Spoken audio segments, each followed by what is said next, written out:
Aman dilediler beyim. Aman dileyen insana el kalkmaz. Lakin bunlar insan değil.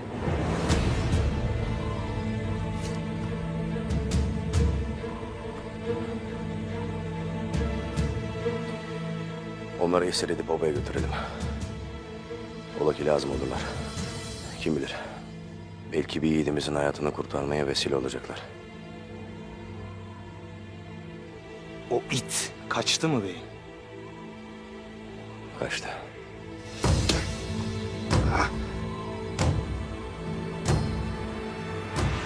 Obaya zaferle döneceğiz beyim. Ve bu zafer senindir. Bu zafer hepimizindir kardeşim. Hepimizin.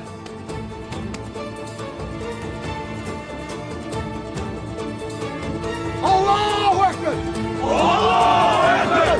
Allahu Ekber! Allahu Ekber! Allahu Ekber! Allahu Ekber! Allahu Ekber!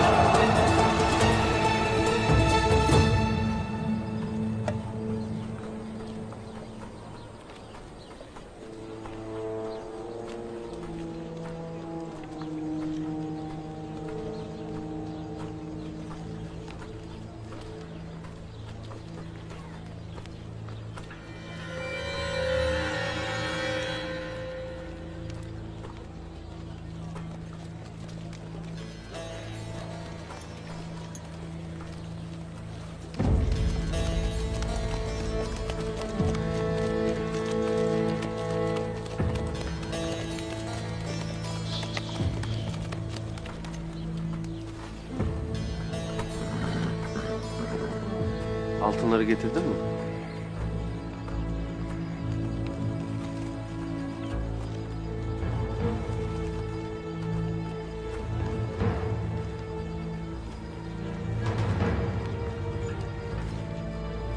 Bayandan bir haber var mı?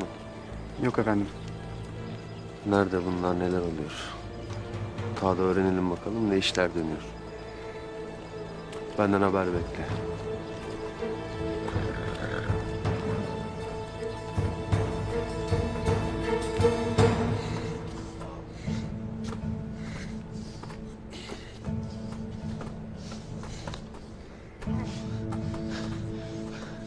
Oskan'ım yürü.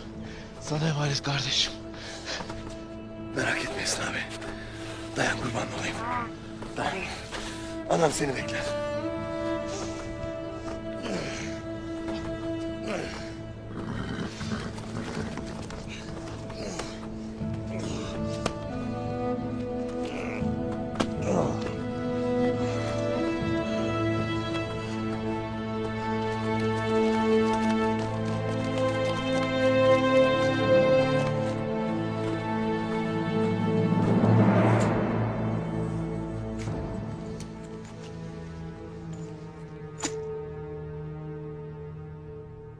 Selçuklu altınları. Hepsi tamam, söz verdiğim gibi. Gündoğdu Bey'le anlaştığınız gibi. Sen altınları getirdin. Obamın malları da, sürüleri de senindir. Adamların malları götürecekler. Akşama kadar da kervana malları yükler. Sabah yola çıkarız Allah'ın izniyle. Eyvallah. Allah yolunuzu açık etsin. Sağ olun Hayma Hanım. Gündoğdu Bey'imi göremedim. Kimse bir şey bilmez, bilen de bir şey söylemez. Hayırdır? Vazifesi vardır. Ne vazifesidir devlet sırrı gibi?